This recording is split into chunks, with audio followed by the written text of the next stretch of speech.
I'm gonna be round my vegetables. I'm gonna chow down my vegetables. I love you most of all, my favorite vegetable.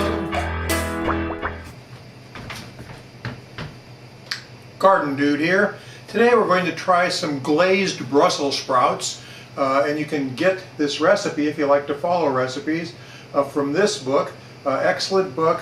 It is the Santa Monica Farmers Market Cookbook by Amelia Saltzman, and the dude prefers to use vegetables that are as close to the way they grow as possible, so it's always good to have Brussels sprouts just right on the stalk.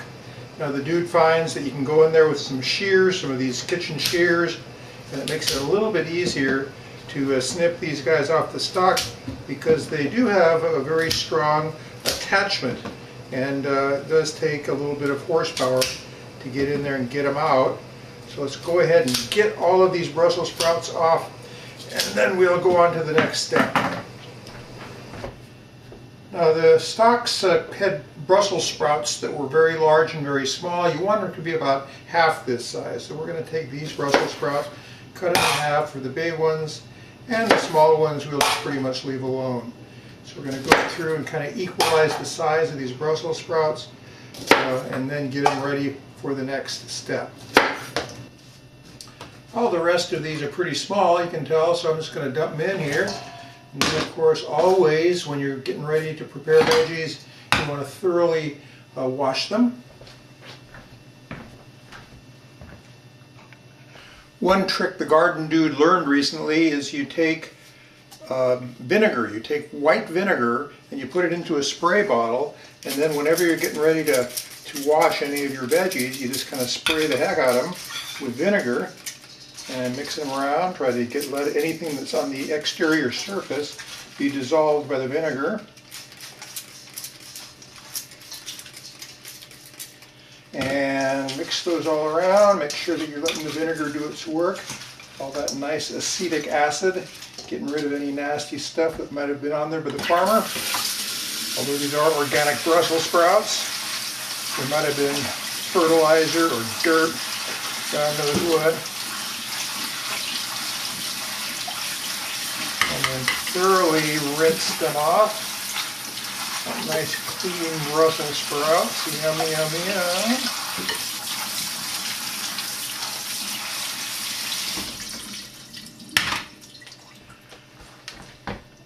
The next step is to blanch these Brussels sprouts. And the way you do that is you put them in simmering water and let them sit here for about 3 minutes. I'm going to go ahead and set the timer here.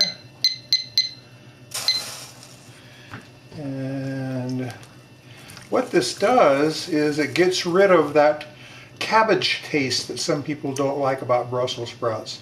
So it's going to make them be prepared for roasting, where all of their natural sugars will be brought out, and we'll actually have nice sweet Brussels sprouts.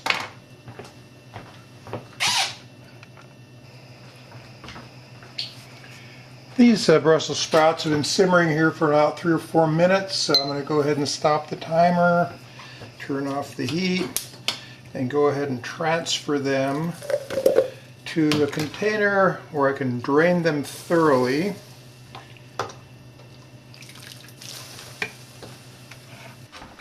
Okay, I'm going to go ahead and put these in a colander here over the sink and let them drain for a few minutes.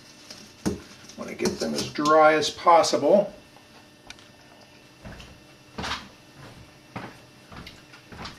The Brussels sprouts have been draining now in the colander for about 5 minutes, so now I'm going to go ahead and put them out on a nice clean dish towel here and spread them around and let them dry out further. Boy, aren't those looking good? That blanching process really turns them a beautiful color of green. Next, now that these Brussels sprouts have had a little bit of time to dry out here, I'm going to go ahead and see if I can transfer them into this container and then put in about 2 or 3 tablespoons of extra virgin olive oil. Can't hurt. And a few tablespoons of some really nice balsamic vinegar. Also can't hurt. And I think I'm even going to grind up a little bit of kosher salt. Nice coarse salt on top of them, and maybe even a grind of pepper or two. A little bit. Looks good.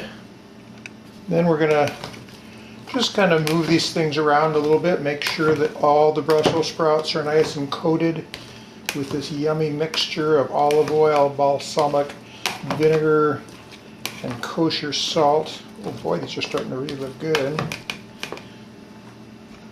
The next step is to put them onto a cookie tray here, baking pan. There, that's pretty good. And we'll spread them around a little bit here. Try to get them so they're nice and evenly spread. And remember, the baking process is kind of dry air, hot air. It gets to all the surfaces of each Brussels sprout. So that's why you want to get them a little bit separated. And give them a chance to fully roast and bring out all those natural sugars.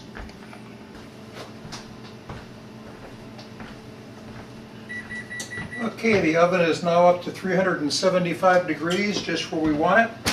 So we're going to put our Brussels sprouts in, and they're going to be at the upper third of the oven, and we'll let them sit in there for about 20 minutes.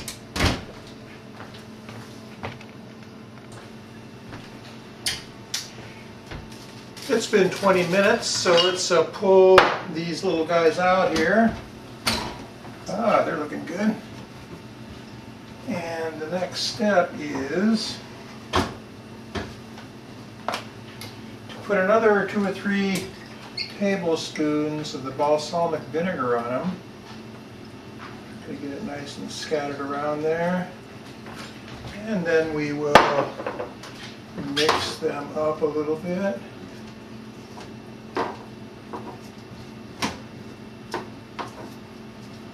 And again, try to spread them around so they're not touching too much. Okay, that's looking pretty good. And we're going to put these little guys back in now for about another 20 or 25 minutes until they brown, and hopefully we'll see a nice glaze on them. Well, the timer's off, but let's see what we have here. Did this work? Or did it not work? Okay. Looks pretty good. Looks pretty good. Let's go out and take a closer look at what we have with our glazed Brussels sprouts. Well, let's see how these Brussels sprouts have come out. The individual leaves are nice and crispy, and the Brussels sprouts themselves are very nicely glazed. Well, let's try one of these. We'll see how good this is.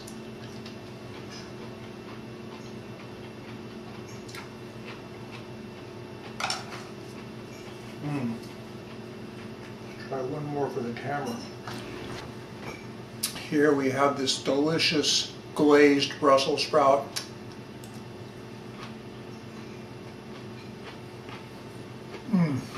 Yes. Gone is the cabbage taste. It is sweet, it is succulent, and the dude's brains are falling out. I have my poor old Earth flag, like our Mother Earth, has seen better days, has been abused, is kind of tattered and torn, and this probably is the best reason why we need to malama Mother Earth. We